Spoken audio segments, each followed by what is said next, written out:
Hey, what's going on, everybody? Appreciate you tuning into another edition of the On the Wall podcast. We have a nice little fun show for you tonight. I'm joined by Brett, not guarding the two, he's guarding the three. How you doing tonight, Brett? I'm doing really good. I'm doing really good. A little disappointed this weekend. The Packers lost, but you know what? That's okay. That's okay. We live and we learn. Yeah, yeah, absolutely. Like we'll touch on that a little bit. Because yes, we just finished up the wild card round with the game last night. So now the focus goes to divisional round, which is coming up this weekend. So Brett and I will be making picks based on how we see those games going as well. But we usually start NBA only because with the NBA I feel like it's still on the back burner until we get through the playoffs. But we still want to shine a light on some of the stories that are going on. Hey, what's going on, Jory? Already in here. Vikings also lost. That should help heal the burn a little. I would think so. If you're a Packer fan, I mean, Hmm. at least you weren't the what were they? What seed were they? Well, they had like the second best record in the NFC, and they lost. So their loss probably hurts a lot more, but still doesn't help. But I get it. Um, so yeah, like let's look at the All Star voting returns first, which I had them here. Hold on a second, because we did get the second return, and the third return will be later this week. I don't know how you feel. Like, how do you feel about fans voting for like the All Star starters? Are you like opposed to it? Are you okay with it? Do you think it should be weighted? Like, how do you feel about that?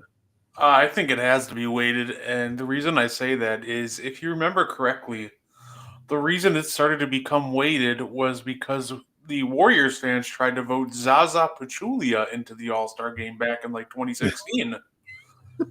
At that point, that's when Yeah. people were like, okay, you know what, we might need some checks and balances here. Yes. So I think being weighted is right because once you take that weight off, Mm-hmm. then you're running into that situation where, hey, guess what? Now guys like Zaza are all stars. Yeah. If no weights, guess what? Now we might have guys like all star Al Horford, which by the way I'm fully for, but Mm-hmm. like we also kind of gotta make sure it doesn't get too crazy up in there. Right. I mean, look, we've seen guys like Jamal McGlure back in the day. Which I mean, no hate on Jamal McGlure, like he was a good player, but him as an All Star was just it just felt kind of weird that he actually made the team. But these are the second returns on the All Star. I guess for you looking at these, like your initial thoughts, because like the West front court, Jokic, Durant, LeBron, Wemby, AD are your top five. You got Sengun, Jalen Williams, Andrew Wiggins, Sabonis, Jaren Jackson filling out the 10. The West guards, you got SGA, Curry, Luca, Kyrie, and Ant as your top five. Then filling out the rest of the 10, you got Harden, Morant, Fox, Booker, Powell. In the East, your guy Giannis leads the way in the front court with Tatum, Cat, Paolo, and Jalen Brown. Then rounding out, you got Jimmy Butler, Franz Wagner, Evan Mobley, Joel Embiid, and Paul George. Guards, you got LaMelo Ball, Donovan Mitchell, Damian Lillard, Jalen Brunson, Trey Young as your top five. Then Tyrese Maxey, Cade Cunningham, Jordan Poole, Darius Garland, Tyler Hero, rounding out your top 10. So, initial thoughts when looking at this, I guess we'll start with the West. What stands out to you? What stands out in the West? Andrew Wiggins. Yeah. Oh, he shouldn't be there. That's absolutely for sure. Mm-hmm. Wemby, I think, should be higher than four. And you're kind of seeing the problem sometimes with All Star fan voting is also it's just kind of a popularity contest, right? Mm-hmm. Because, like I said, I think Wemby should be higher. And you kind of look down the list, like James Harden, the sixth best guard in the West? Probably not, but Yeah. and I'm not. And James is having a great year. Ain't trying to bash James Harden at all, but overall, I don't hate it. I do like that the fans actually got Norman Powell in the 10th. He's having a hell of a year. He definitely deserves that nod. Hmm. I'll take it. I love little surprises like that. But overall, I think the West is probably a lot better than the East voting, honestly. Yeah. Yeah, I can agree with that. Hey, what's going on, Key? Appreciate you tuning in. Yeah, I feel like yes, there are some names in the West I would move around, but grand scheme, the West looks a lot better than the East, which we'll talk about here in a second. I agree with you. If Wembayama was a little higher, I mean, where would you? I guess where would you fit him? Like right after Jokic, after Durant. Straight up, Wemby's been better than I would say he's been better than LeBron this year, and he's probably been better than KD. Mm-hmm. The thing with LeBron and KD, and I think you can go either way here, and it might be controversial to some, but Wemby is just he's still developing on the offensive end, but even then, that growth has been insanely rapid. Mm-hmm. And also, just he's a one man defense by himself already. Mm-hmm. So I would honestly have Wemby right up there, right behind Nikola Jokic so far this year. He's been just absolutely that good. Okay. Yeah. I mean, look. To be honest with you, I could make the argument Wemby and AD could be higher than LeBron. I mean, I know LeBron is still a very popular player amongst fans, but it's like you said, once some of these players get to a certain point, they just get a bunch of votes for being a name that people know, and that's what's happening here with KD, LeBron. Even Jokic is like a name that a lot of people know, but Jokic is still kind of putting up those numbers like that. I mean, I like seeing Jalen Williams up here. I feel like I would like to see him a little higher, but yeah, I can't really get too mad about that. All right, so let's look at the East because the East is where I have a few problems. Yeah, okay. So, what's your biggest takeaway from the East? What names are because I know when I was reading off a couple of names, like you had a reaction. So, Uh, what were some of the names that I guess caught your eye, whether they're too high or too low? um, Paul George or Joel Embiid in the top 10 is kind of wild. Joel's hardly played. Paul George spending more time complaining about playing center on his podcast and playing, meaningful basketball. Right? Yeah. Jimmy Butler at 6. Yeah. Like, the front court is to me is just like a little wild for that one. And another name right now, I think you could also argue Paulo, just because he hasn't played in enough games. His production is all star worthy. Mm-hmm. But overall, I'm actually more okay with Paulo than I am with someone like Jimmy and Yes. Joel and Paul George. Because at least when I look at Paulo, even though he's missed quite a bit of the season, you look at him, you go, yeah, that's all star impact. If when you watch Paul George, does that scream all star impact? No, Like, I mean, and if he's still in here, Key can speak to that as well as a Sixers fan. Like, I'm sure Key would probably say it has not worked so far. the guards, I don't hate the guards necessarily. Actually, Okay. I think when it comes to Tyrese Maxey, I like him being there. He's really been balling out and just doing his absolute best to keep the 76ers afloat while Mm-hmm. everybody's missing. So I know a lot of people will be like Jordan Poole, but Jordan Poole's even bounced back this year. Mm-hmm. So overall, I actually don't have a problem with the guards as much. The biggest problem to me would probably be LaMelo Ball at a 1. That But that's where the popularity contest part comes yeah. in. I know it's like shoes and everything sells.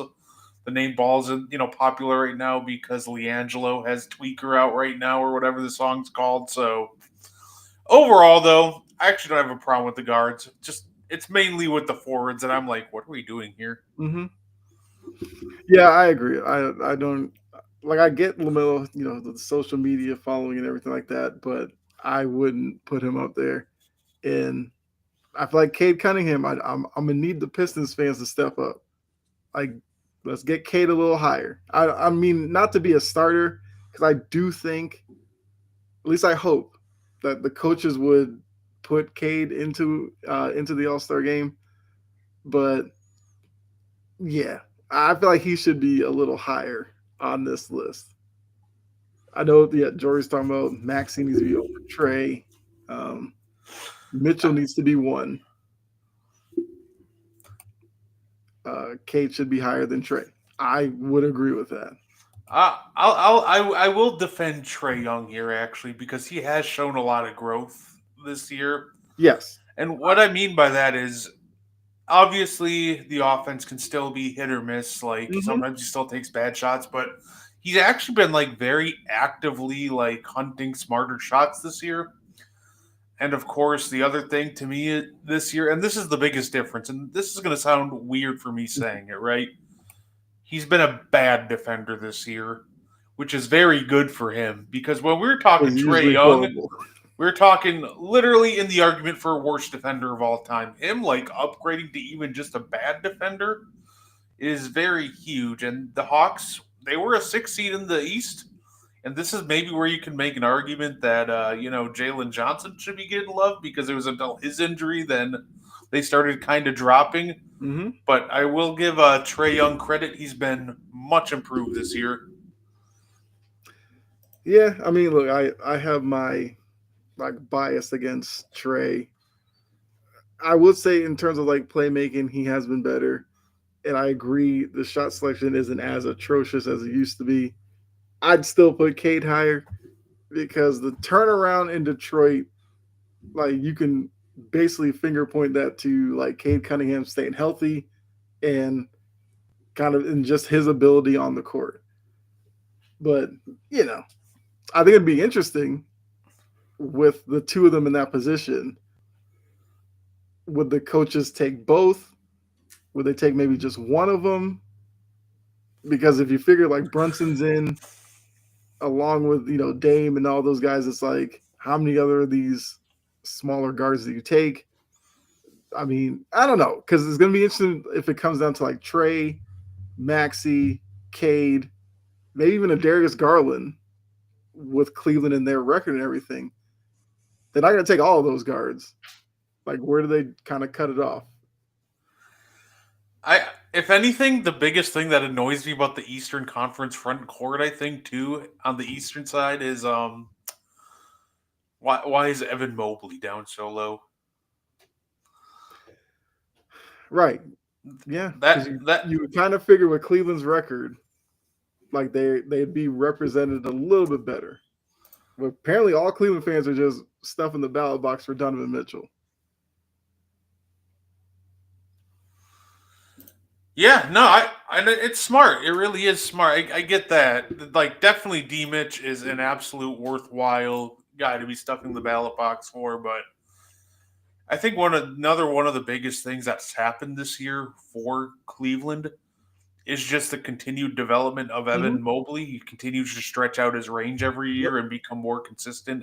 He's like slowly upping the volume. He's shooting more threes, and Mm-hmm. he's just been in the past couple of years, you could get physical with him and kind of knock him off his spot. This year, he's been much better at just absorbing physicality and playing through mismatches. So Yep. I definitely think that he should be above. He at least should be above Jimmy Butler. Like Jimmy at 6, I just hating that altogether. I don't blame you. Like it is wild that he's up that high. Right. Yeah. Jimmy isn't playing, but he's sixth in voting. So I guess we'll see with the third returns if the suspension with Butler and everything factors in. We'll see. I would hope it does, but once again, with it being fan voting, you never know. Like by Jimmy Butler being away, like more Heat fans might have gone in and put Jimmy Butler just to try to get him even higher, just to I don't know. Like it is what it is when it comes to fan voting. Like you get what you get with it. But yeah, that's kind of where we wanted to start off the show. Um, yeah, so let's go ahead and move to. Actually, take that away right now. Steph Curry. So Steph Curry was basically talking about the Warriors because after their hot start, they have fallen off mightily, and I believe like the topic has been breached about trades and everything like that. I don't know, maybe to maybe gauge Curry's desire to stay there. I don't know what the line of questioning was for, but Curry came out and said he doesn't want the Warriors to make a desperate move, which I guess would be, blowing it up and like trading him or maybe trading away some of these young players as they're still developing, which would probably be the worst move for them because they were already a team that was kind of looking for some youth coming out of the Curry, Draymond, Klay Thompson kind of era. So do you have any issue with what Curry said? Would that be the right move for the Warriors to not get desperate and try to force a contender out of this group? And I think Jory kind of put it, yeah, it probably just means leave Kaminga alone. I think this is also them just saying the right things because you don't want your stars to come out and go, Yeah, they yeah, give can't me another think. Yeah, star to the yeah, media because not only do you not want to put that out in public if the Warriors are still seeking a trade behind the scenes, you don't want to look desperate and get fleeced, right? yeah. So I think this might be a little bit of a smokescreen. You know, Okay. those guys want to compete. You know, they want to win, Mm-hmm. and maybe they really don't want them to make a desperate move. It looks like they genuinely care about the franchise, and they don't want them to just put in a bad spot when they're gone. That could be a realistic option, Mm-hmm. but I wouldn't be shocked if there's still a move to be made because, like, I think at the end of the day, Steph isn't going to come out and go, he's not going to pull like what LeBron did years ago and said, "Yeah, give me a effing playmaker." He's not going. He's not going to do that Yeah. because now you look desperate to anybody you're trying to trade with. So I think that this might be. I think it's 50-50, right? Mm-hmm. I think that this is a smokescreen in all reality. I think they want to win, but they don't want to look desperate. But I'm not going to sit here and say that they don't care about the franchise at this point because they clearly do. But Mm-hmm. if you want my honesty, my 100% opinion, they want to win. They're just trying. They're just trying not to look desperate to other teams. Yeah, I feel like when you're in a position like the Warriors are, it's a bit of a catch-22 where the front office is going to feel that pressure to try to make it work with Steph Curry while you still have him. But you also don't want to put yourself in a position like kind of the Cavs were when LeBron left, where you brought in all these guys to kind of extend LeBron's championship window, I guess, or even just get into the championship window with LeBron, and then he leaves. And now you're stuck with a bunch of guys that you can't move, and doesn't really make it attractive to free agents. And that's where the Warriors are kind of stuck. And like I said, Jory's talking about Kaminga. I mean, you're looking at guys like Moody and some of these young guys. Like, you don't want to be the Warriors and trade them off. Then Curry retires, and now you're trying to rebuild, and you see that these guys become stars somewhere else. You'd rather ride it. I mean, unless it is like a front, as you put it, and they probably end up moving them anyway. But I mean, look, the Curry's won enough in Golden State that I think fans are okay if he ends up leaving and they don't win another one. I also kind of get the impression from Curry that he's not going to be the type to put all that pressure on the front office. I think in Curry's mind, he probably feels like he can probably win with pretty much anybody around him as long as they obviously play a certain way and some of these young guys develop the way that they should. So I see where Curry's coming from. Like, if he is being legit, if I were in the Warriors position because you've already won before, I wouldn't mortgage the future for Curry, who's up there in age. You don't know how much longer you have with him. Like, just kind of stay the course. Hope the younger guys get to a certain level. That if it's not this year, then next year in a better position, and maybe you make an off-season move or two that helps, and you maybe move back up towards the top of the West. But they showed early on like they were a team that looked like they could contend. It's just that now they've kind of fallen back down to earth. So I don't know. It's always tricky when you have an aging superstar like Curry is. Yeah, for sure. But it's one of those things that we all know that that two timeline system never works. So Yeah, yeah, yeah, that's a good point. if Curry's happy with four and he doesn't want to put the Warriors in an awful spot when he leaves, more power to him. I can respect that. I can Hmm. respect them looking out for the franchise. Yeah, absolutely. Let's keep it moving with. Uh, let's go NFL. I was thinking about another NBA topic, but let's go NFL. Mike Tomlin, because obviously, whenever the Steelers lose in the playoffs, it's always like that first day, couple of days after, where Steelers fans want to get loud about Tomlin needs to go, all this kind of stuff. Tomlin has a no trade clause. There were some rumors about could teams trade for him. Well, Tomlin basically came out and said, "Don't waste your time. I'm not available." Is it? Would it be the right move with Tomlin? Look, Tomlin's been there a long time. We know it's been several years since he's won a Super Bowl. Should Tomlin be safe in Pittsburgh?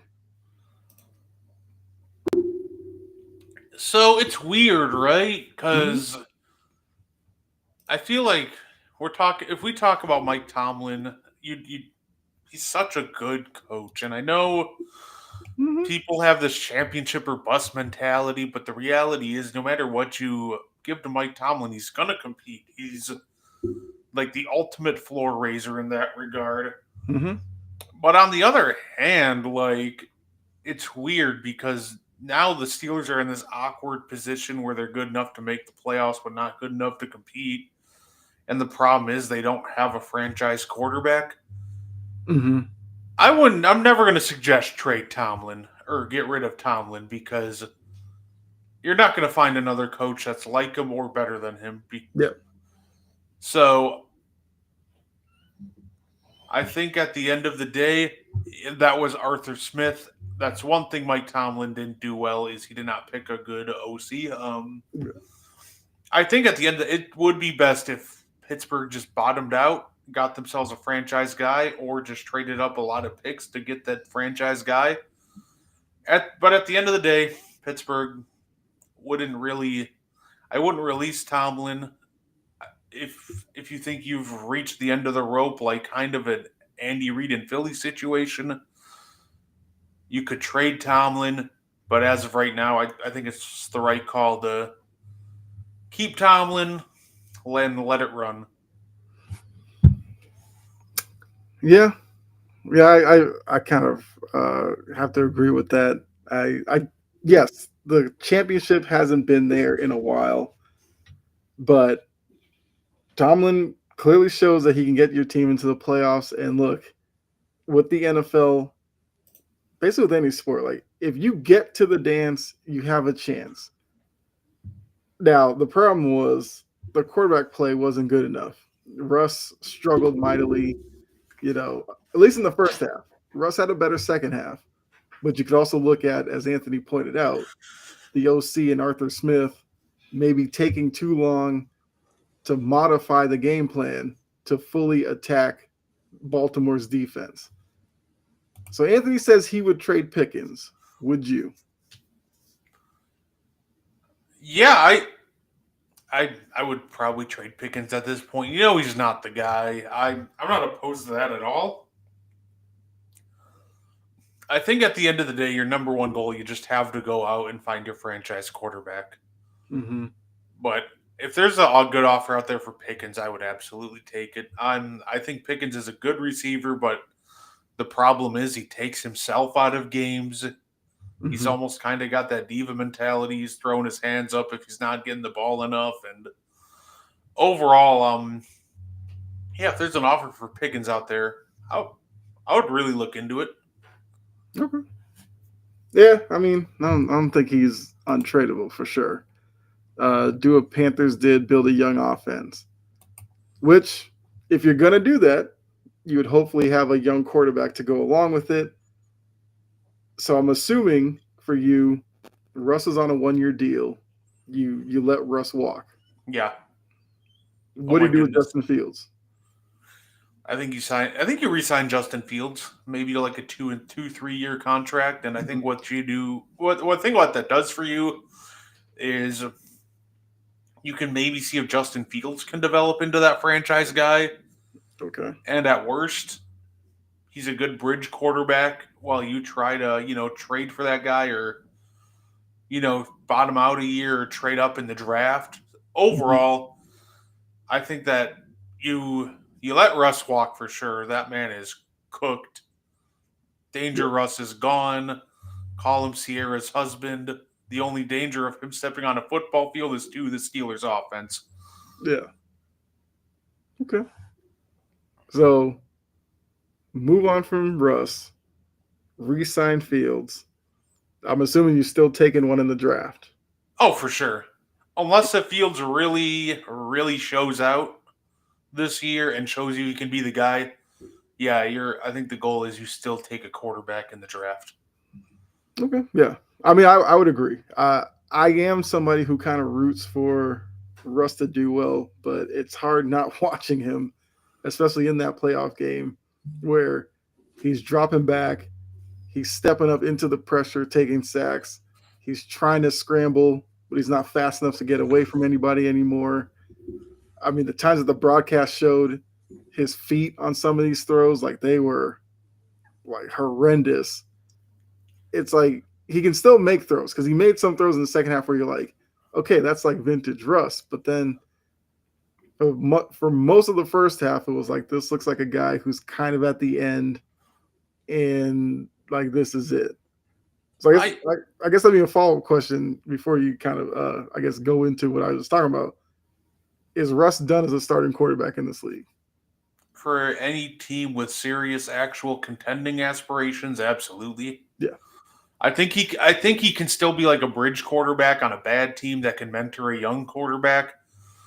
And I think that's just who Russ is right now. And I think he either has to accept that or retire. In all reality, Mm-hmm. he had his chance this year, and he started out hot. Obviously, he put together a couple of strong weeks, but then it just completely fell apart for him. And then his other big selling point is he's a veteran. He doesn't make mistakes. He doesn't make as many mistakes as a rookie. Except that 2 minute drive against the Bengals will forever haunt me because of how many mistakes he made that even Justin Fields wouldn't have made. Mm-hmm. So overall, yeah, I think Russ is done as a starter on a serious football team.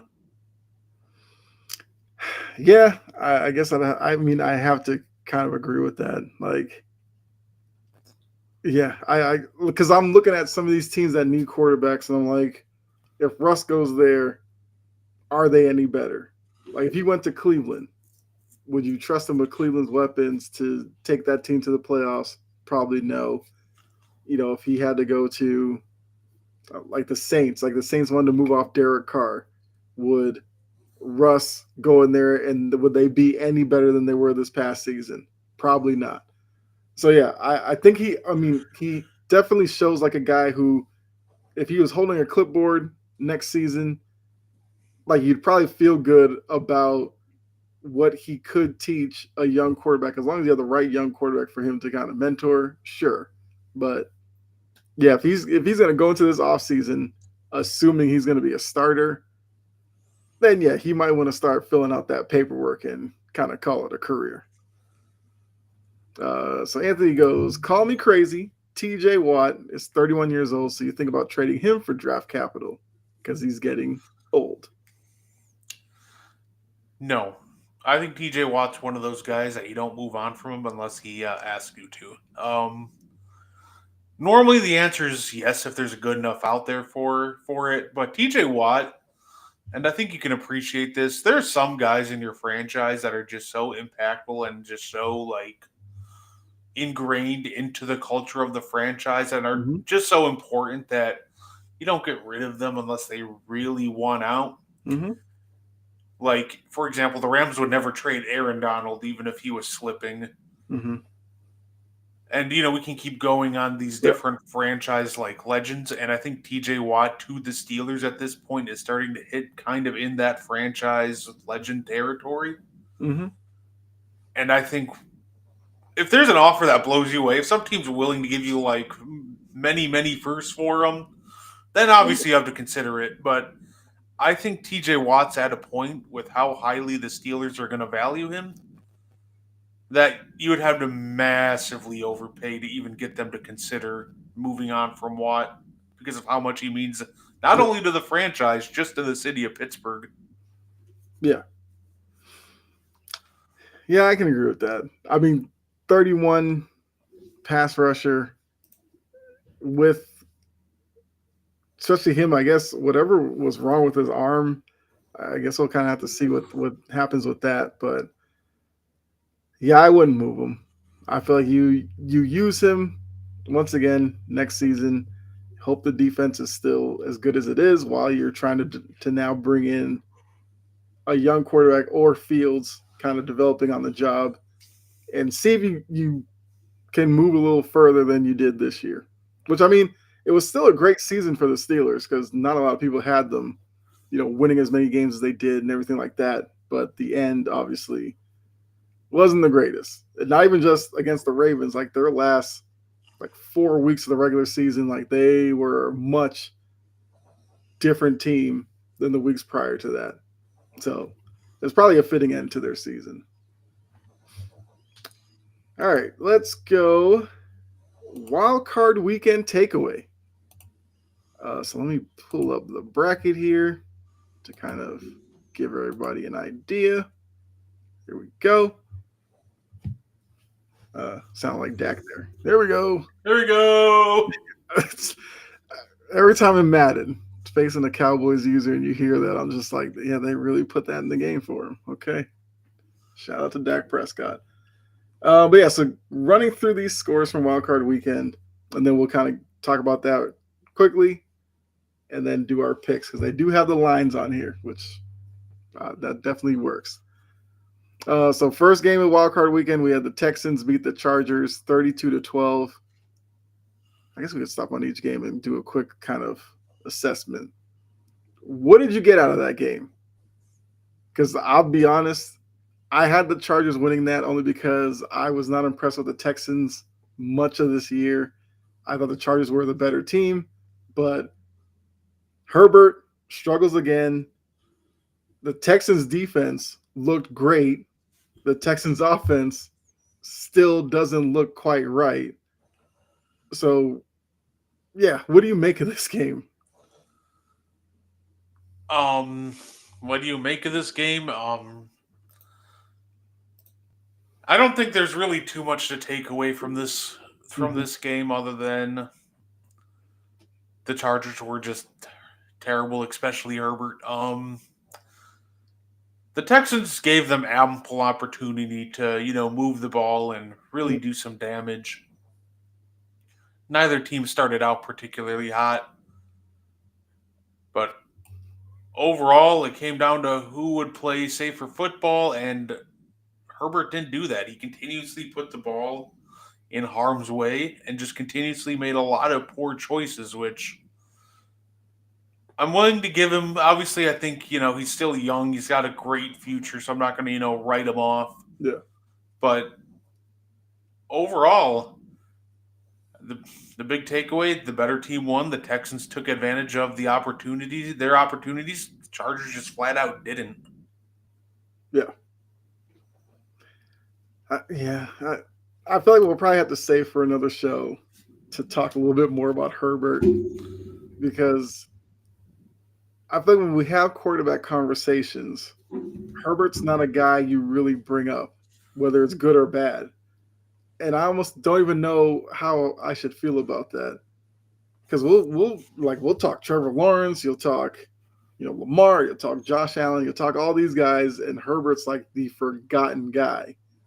And maybe that's because playoff wise, he either hasn't been there a lot of his career, or when he hasn't looked great. But like I said, we'll probably say that for another day. Um, Next up, we had the Ravens beat the Steelers 28-14. And I mean, looking at this game, we kind of touched on it with Russ. Like he wasn't good enough, and for the Ravens, it was Derrick Henry. Like it's like that man. You know, I don't care what his age is. Like that guy, I almost at this point wouldn't have any doubts if Derrick Henry was like 35, 36 years old. He probably still wouldn't be out here running like 100, 105, 120 yards in a playoff game or something. Like that guy is just, I don't know, just a specimen at this point. So I guess what was the takeaways from that one?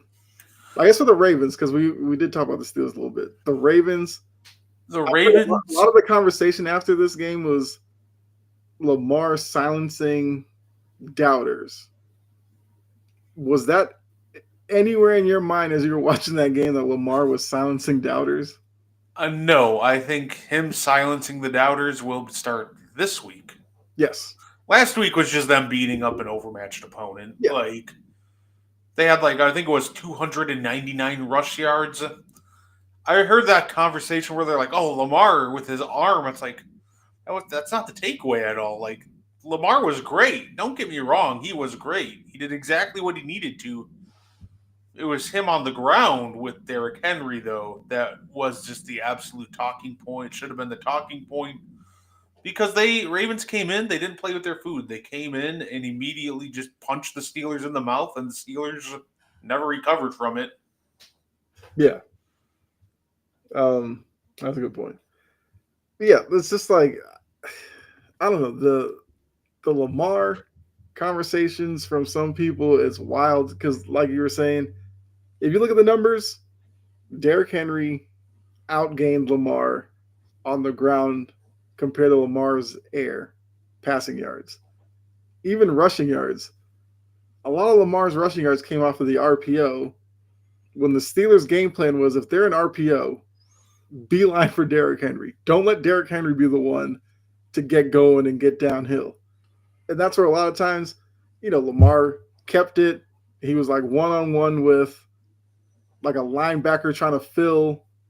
I feel like they ran it at TJ Watt a lot because TJ Watt a lot of time was going in and tackling Derrick Henry without the ball.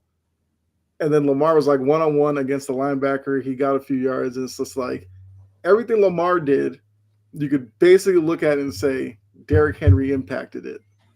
So I don't know why everybody's trying to make this season out to be like Lamar's doing all this work. Yes, the numbers look good, but watching the games, it's like Derrick Henry has made it so much easier on Lamar this year.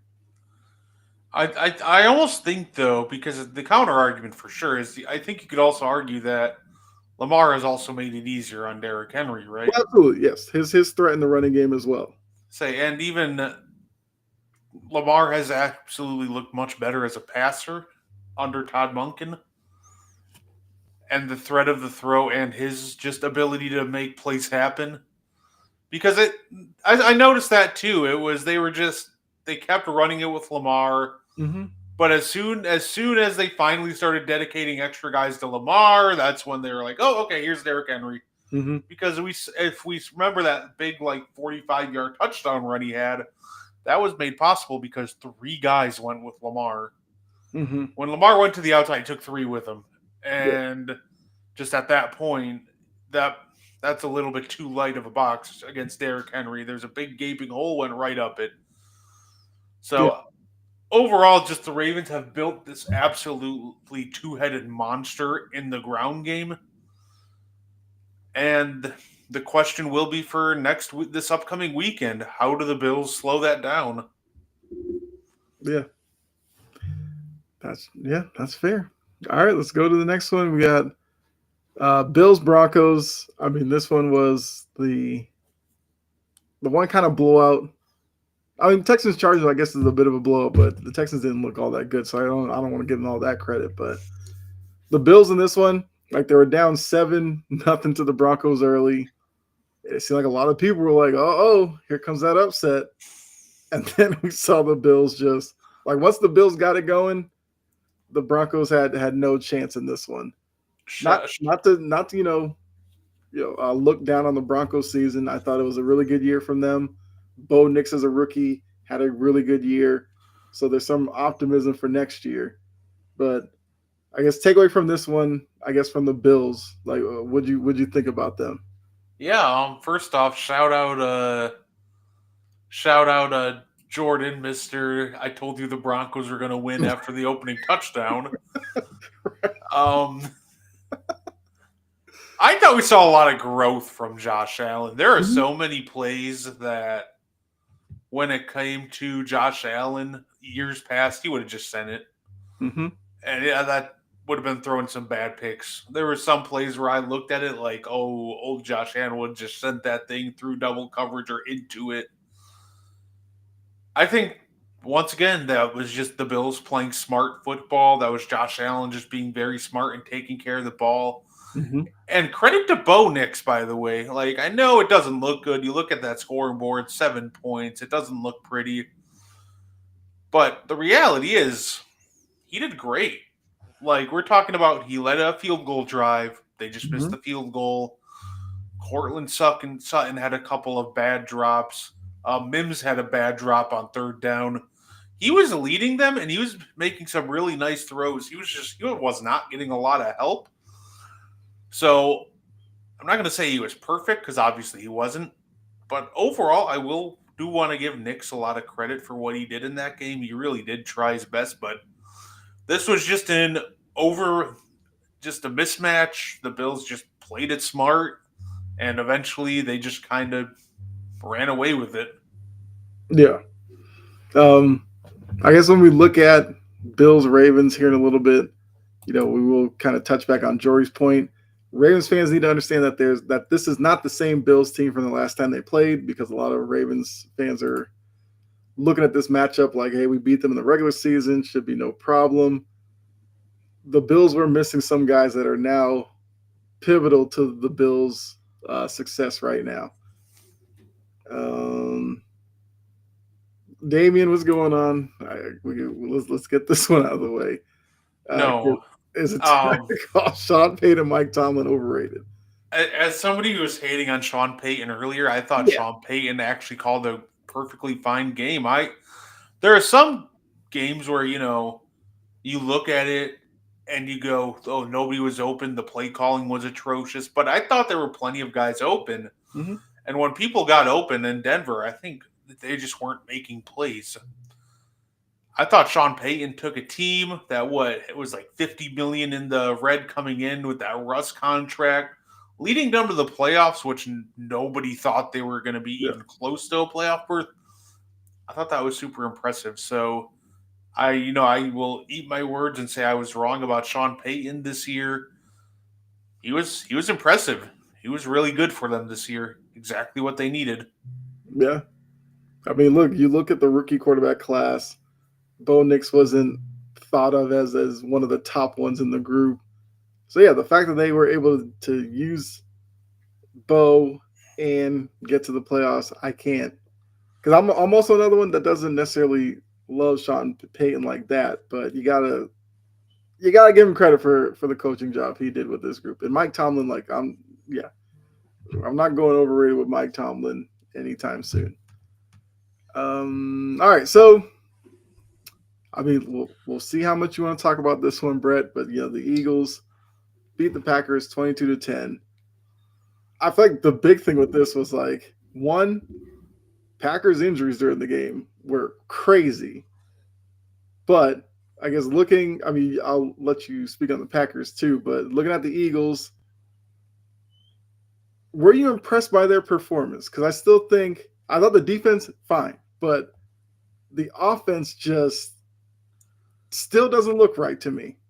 So like I know you paid special attention to this one. Like, what do you think about the Eagles play? And what do you have to say about your Packers? I think the Eagles' offense will be fine. I think the reality is we're just two elite defenses going at each other. They were both top five defenses in the league, Mm-hmm. and they showed right. They both completely mucked each other's offenses up. Yep. So I think the Eagles, to say they were not right, I think that's fair. But I'm willing to give a lot more of the credit to the Green Bay defense That's fair. Yeah. because I think they did a hell of a job just making sure everybody was covered up, and they did a really good job containing Saquon. Mhm. So overall, yeah, I would say that's right. The Eagles' offense did come out, that did look rusty, but they were just playing an elite defense, so I'm not too concerned about them. Yeah. Yeah. That's a good point. That's a good point. Um, I mean, we'll see because the Eagles have another interesting matchup coming up here. As you know, Damien's showing his Bears allegiance. Yeah, Which I mean, look, it it's bold as a Bears fan to come at the Packers when, as Anthony put it, the Bears are looking for a coach. The Bears they are inter hoping that they finally have a good quarterback. Like the Bears have a lot of things going on with them. the Bears interviewed the Giants' offensive coordinator. That's how unserious this coaching search is for them. Like that's the 30th best offense in the league, and Hmm. that's who you're interviewing. Come on now. Yeah. I'll speak on the Packers side of things too. And you could tell it was going to be an uphill battle early. We lost Jenkins really early, and that's killer because Hmm. according to PFF, that's the third best guard in the league this year, leaving the game. It was already going to be tough with Jenkins. Without him, it was impossible. We saw Campbell get like three holding penalties in a row and just eventually got taken out of the game. Hmm.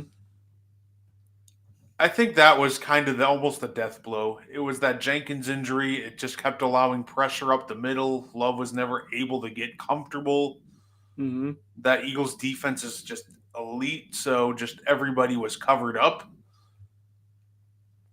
So overall, at the end of the day, when it comes to the Packers season, I'm Hmm. proud of what we did this year. I'm happy with it. We won like I think it was 10 games last year, up to 11 this year.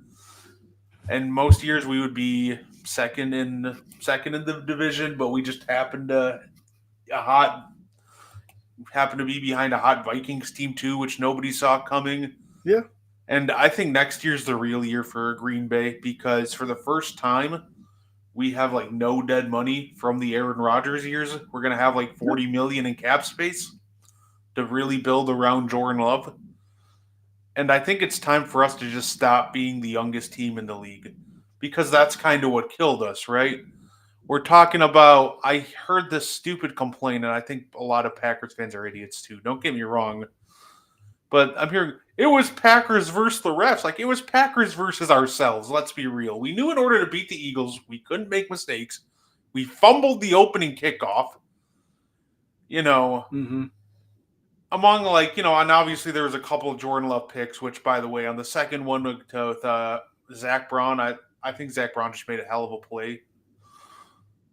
Hmm. But also, how many unsportsmanlike conducts did we have? Two. We had like 80 yards worth of penalties, including one where we could have held Jake Elliott to a long field goal attempt, but we throw Saquon to the ground after the play was over and give Elliott a chip shot.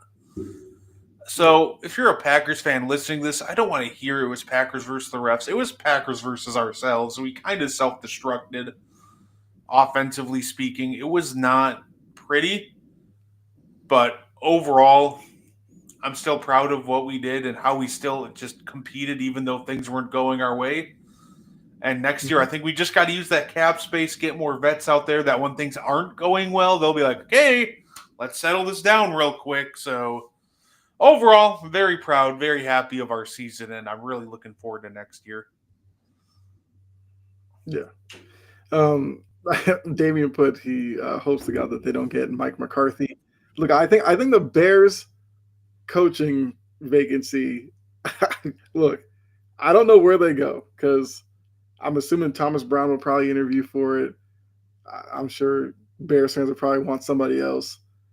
I have a feeling the minute the Lions either lose or if they win the Super Bowl like the day after, I'm assuming the Bears probably go like full court press to get him, but other teams probably will be waiting in line. I'm also interested in this whole kind of rumor mill about Marcus Freeman from Notre Dame, him potentially making the jump to the NFL. Like, is that a move the Bears would try to go as well? Like, I don't know, but I guess quick question for you before we move on. With the Patriots obviously hiring Vrabel, is the Bears job the most attractive one out of the ones that are left? Yes and no. Yes, because they have Caleb Williams. No, because Ryan Poles is still the GM and he's just an idiot. And I think that's Yeah. going to be what kills them. And I think the Bears have to be ready because they might have a chance for someone like Ben Johnson, but he might be like, if I come in, Poles has to go. They got to be ready to make that choice. And if I'm the Bears, I'm not going to let Ryan Poles prevent me from getting a top head coaching candidate. Sure, you get an interview for the Bears head coaching job on Indeed. Okay, so Damien goes. He'd have Ben Johnson, Aaron Glenn, or Joe Brady. Okay, I mean it's a realistic candidate list. Ben Johnson, we know will probably get a job. Aaron Glenn, I feel like gets a job this cycle. Joe Brady, we'll see if there's enough, I guess, chairs on the deck for him to take a seat. But those those are realistic names. I guess Damien, we'll see if they get one of them or if they go after Mike McCarthy, who they wanted to interview before. If Mike McCarthy is finally free to do so, even though last week he couldn't, but then the Cowboys don't approach him for an extension and then just go, yeah, we're cutting ties with you. It's like you did that last week, but you just forced them to stick around for a week. But all right, we'll see what happens with that one. Next game, we got the Commanders and the Bucks. This game I found kind of entertaining. I was definitely conflicted with. I mean, you guys know I'm a big Baker fan. I'm also a big fan of Jaden Daniels. It seemed like the Commanders are kind of doing everything they could to give this one away, especially early on when Dan Quinn thought he was Dan Campbell and was just going for fourth down after fourth down, and um, but they do move on. So Jane Daniels, Dan Quinn, they get that playoff win. Baker Mayfield said, after the game that the sloppy offense was on him, but I wouldn't expect anything less from Baker. So I guess what was your takeaway from that game? Jaden Daniels is a young rising star, is my takeaway. The mark of a good quarterback is finding ways to win games, even if you aren't really doing your best. And that's what we see out of these Mm-hmm. elite quarterbacks, right? Like, even if they're not playing at their absolute best, they'll find a way. Jaden Daniels found a way. It wasn't his best game. It didn't matter. At the end of the day, when they needed to make something happen, obviously Baker fumbles. Jaden Daniels makes it happen, get them into field goal range, ball game. So my takeaway, and I think what should be the takeaway from this game, is it feels like that was Jaden Daniels' coming out party. Like that to me, he showed he's going to be an elite quarterback in this league for years to come. I mean, Anthony, that's a good yeah. Lattimore did not have a great game. I look when they made the move, I was like, I definitely see it, but yeah, hasn't really worked out in their favor. Jury put Battle of the Dans, which we'll get to that shortly. Damien, I wouldn't. Yeah, I wouldn't like if you liked Brian Flores. I wouldn't use last night as a reason to not because take the past 2 years what he did with that defense. That's what I would hold on to. Last night was overall the Vikings playing a terrible game against a Rams team that's just got a lot of momentum right now. I would not hold last night against Brian Flores in terms of coaching He's opportunities. almost like the last guy I would hold last night against Yeah, in all reality. Like, yeah. but I There's only so much though, and you give the Rams short field. Like there's only so much you can do as a defense. There's only like so much you can do when the offense is just ineffective. Like Yeah, I think Brian Flores is safe to me. Don't worry, I'll let you know what I think about the Vikings in a minute when we get to that game. Yeah, I mean, let's go ahead right now. So the Rams last night beat the Vikings 27-9. Uh, Sam Darnold, well, if you just look at social media after the game, whatever he built up from the regular season all came crashing down last night. And I will say, I still think Sam Darnold had a great year. I do think last night poses an interesting question now. What do you do with Sam Darnold next year? Because your options are you either sign him to an extension, knowing you just drafted JJ McCarthy. You can tag him, but the tag's like 41 million.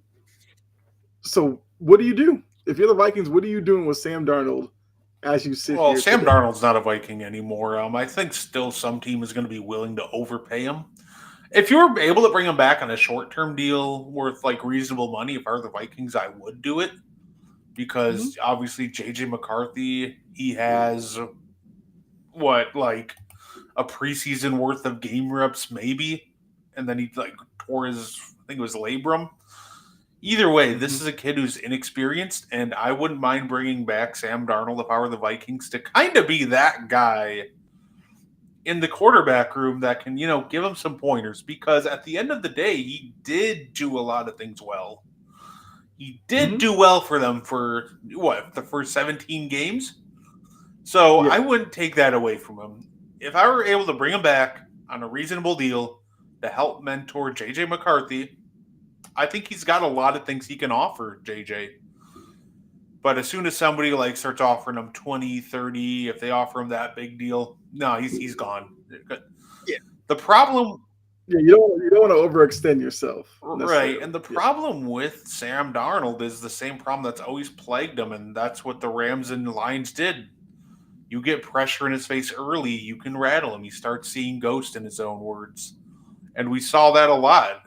He was holding on to the ball too long. He got completely rattled. He refused to take chances, and he would just take a Mm-hmm. lot of stupid sacks. And that's why I wouldn't blame that this last game too much on Brian Flores because when Sam Darnold's holding on to the ball, gets sacked 10 times. I think he threw an interception or two off the top of my head. I know he threw at least one.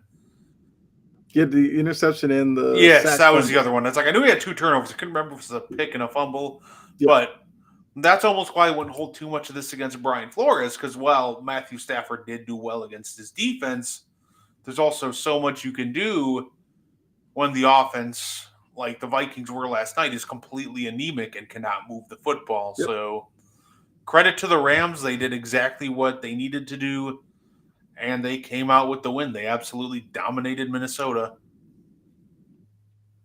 Yep. I mean, yeah, that's kind of everything in a nutshell there. But yeah, I guess we can go ahead and start looking towards the next round. We got the divisional round now, and now it's where it gets interesting because you're down to your final four on the AFC and the NFC side. You probably start thinking about potential Super Bowl matchups and everything like that. But I guess let's go ahead and start. Trying to see the schedule here. Let's just start AFC and work our way around again. Chiefs Texans. I guess give me a reason to think why. Well, actually, since we're doing our picks, the Chiefs are an 8-point favorite right now. Where do you see this one going? Are you just looking at it as the Chiefs? One seed, been there, done that. They'll take care of the Texans. Or do you think the Texans make it interesting, especially with the way that their defense played against the Chargers? Do you think they could replicate that against a Chiefs team? How do you see it going? 8 is a decent sized margin I for a think the playoff Chiefs game. win this one very handedly. I think the big difference is Justin Herbert gave them a lot of freebies last week. He threw 4 picks, and only Mhm. one of them I'd say wasn't his fault, the one that hit Will Disley in the hands. Patrick Yeah. Mahomes is not giving him those freebies. They're going to have to make some elite level plays. They're going to have to figure out a way to slow him down because he's not handing them anything. He's not making those same mistakes that Herbert did. He's not Hmm. trying to launch balls to like a crosser into double coverage. Like you're not going to get that lucky. So Mhm. I think that the Chiefs they'll come out firing, and I think they'll win this one easily because at the end of the day, too, the Texans' offense just isn't right ever since they lost Nico. So, or sorry, since they lost Tank Dell. Tank Dell. Mixed Yeah. them up, but I think the Chiefs win, and I will say they do cover. Yeah, I kind of agree with that. I look, it's one thing to go play the Chargers at home. Now you got to go to Arrowhead. It's not a night game, which maybe they're safe there, but Arrowhead is not an easy place to play, especially when your offense is struggling as it is, and you're going up against was it Spagnolo, who's going to come up with a defensive game plan that's going to attack C.J. Stroud in that offense. I agree with you. I think the Chiefs cover, and I think it's going to be one of those games where the Texans' offense that was so frustrating a lot of the time during the regular season, you'll see a lot of that, and the Chiefs defense is the type that will keep them out of the end zone. So yeah, I think the Chiefs win this one kind of handily as well. Like this is them like on their pursuit for third straight Super Bowl. Yeah, they'll take care of business there. I guess we'll talk about this matchup because this is the one that everybody's got their eye on. The Ravens going up Orchard Park to face the Bills. The Ravens are a 1 point favorite as the road team here. And this one is it's a 6:30 p.m. kick, so it will kind of lead into the night up there in Buffalo. But how do you see this one going? Do the Ravens repeat what they did early in the season, or do the Bills now with more in their arsenal from the first game get their revenge against the Ravens? I think the Ravens win. I don't think they repeat what they did early in the season, but I think they win a close Mm-hmm. one. And I think it'll come Okay. back down to them just dominating the game on the ground. I think they'll win that game of clock control, and Lamar Jackson has shown he can make plays with his arms, and I think they do that just enough to sneak out of uh, sneak out of Orchard Park with the win. And I think it's going to be close. I think they probably win on like a Tucker walk off field goal close, like maybe like a 23-20 game. But I'm going to Mm-hmm. go Baltimore here. Okay. I mean, look, I could see that, especially if they get Derrick Henry going like early and often. Then yeah, you figure Baltimore would either just run Henry and kind of win time of possession, limiting Josh Allen's ability to score, or maybe we get some type of shootout. I don't know, but I'll take the Bills in this one. Yeah, I just feel like Josh Allen, the way he's playing right now, if you're going to give me a quarterback that's going to attack that Ravens secondary, which is still a problem. Like, don't get it twisted because Humphrey and Hamilton are Pro Bowlers. Like the secondary is like some great unit. It's not, and it's even before you get to the secondary, you can attack the linebackers in the passing game. So I think for the Bills, that's kind of where like James Cook and it's like Tyler Johnson or somebody that they have coming out of the backfield. I think those two, if they use them in the passing game, they might be able to get some success as well, isolating them like on Roquan and those guys at the second level. So I'll take the Bills. I'll obviously take them +1 because I have the Bills winning this one outright for sure. But yeah, I think this one's going to be a really good game. Obviously, with the MVP talks, even though it's a regular season award, like this game's going to be the one that everybody watches. But I've got the Bills. All right, let's go to NFC. Let's knock these out. Got Rams Eagles. The Eagles are a 6 point favorite at home. And we just talked about they didn't look all that great against the Packers. Some of that's the Packers defense. The Rams defense isn't necessarily on the Packers level, but Rams have some speed on that side of the ball. And the Rams come into this one probably with more momentum than the Eagles do. So I guess who wins this battle? Do you trust Stafford and his offense against the Eagles defense, or you think the Eagles offense against the Rams defense will have a better day? I like the Eagles. I really do. I think the Eagles are going to end up going to the NFC Championship game. Just once again, this the defense is just so tough to crack, and then the threat of Saquon and Jalen Hurts on the ground. I think this is another situation where you run into a situation where it's clock control. They'll control the clock. They'll control the time of possession, and that's how they'll do it. That's how they'll get the win. I think it'll be close. I think the Rams will battle, but I think the Eagles. I'd give them the edge in this one. You have them covering the six. No, I think the Rams keep it within six. Like maybe like a 20, 25-20 game. Yeah, I agree. I think the Rams cover as well. I think just because of where their offense is, they'll put up some points, and I think the Eagles may have more scoring drives, but I could see the Eagles kicking a few field goals in there. Whereas when the Rams do get their opportunities, maybe they get a couple of touchdowns in this game. I would be surprised if the Eagles won this by more than a touchdown. So, yeah, I'll take the Rams plus the six as well. I think this game could be sneaky, really good because, with that Rams offense, I'm not going to count them out against the Eagles defense that they do have. So we'll see how that one turns out. All right, final game before we get out of here. We have those Commanders coming off of that playoff win against the Bucks, and their reward is they get to go up to Ford Field to face the top-seeded Lions. Lions are a 9.5-point favorite in this one. Look, is Vegas crazy, giving you almost a double-digit line here in the playoffs against a Commanders team that played last week, this past week, so they'll be coming into this game warm while the Lions have been sitting around. How do you see this one going? Can the Commanders keep up with Dan Campbell's aggressive style that they have? Yeah, I definitely think that I definitely think it's possible. I do not think that we're looking at a situation where the Commanders win, but I do think they keep it within the 9.5. Okay. Maybe like a 29-22 game. I think the Commanders will be able to move the ball. The defense for the Lions is still very banged up, so give me the Lions winning, but the Commanders cover.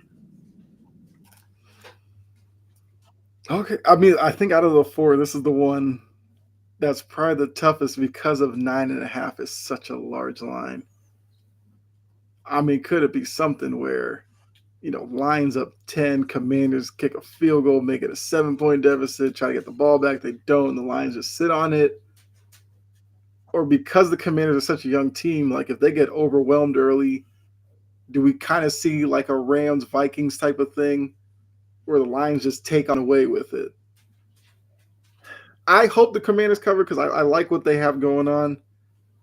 I have a feeling the Lions get a double-digit win, but I think it's the type of win where the Commanders don't just get, destroyed or anything. I just think the Lions, as the better team here, more experienced team, I'll take them in the 9.5. I'm not confident in it, but I'm taking my chances here.